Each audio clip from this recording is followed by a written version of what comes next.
Bukan saya mimpi Nabi ke apa, tak ada. Alhamdulillah, mampus aku punya tauliah yang tarik nanti. Bukan. Ini adalah teori Imam Al-Ghazali dalam kitabnya. Sebab dia kata kalau satu Ramadan jatuh pada hari Sabtu, maka Lailatul Qadar akan berlaku pada hari berapa?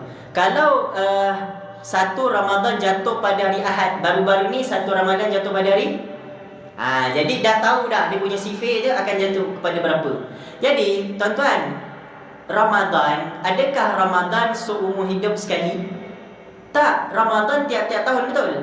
Jadi ulama Imam Al-Ghazali dia catat kalau satu Ramadan jatuh pada hari Isnin, dia tengok Lailatul Qadar malam ke berapa, contoh. Kemudian satu puasa Ramadan seterusnya tahun depannya jatuh pada hari Rabu contohnya. So Lailatul Qadar pada malam berapa, dia dah tulis. Jadi ulama-ulama yang datang selepasnya cek balik, rupanya betul. Dia betul. Ramai ulama-ulama yang cek ikut teori Imam Ghazali, alhamdulillah dapat malam Lailatul Qadar. Itu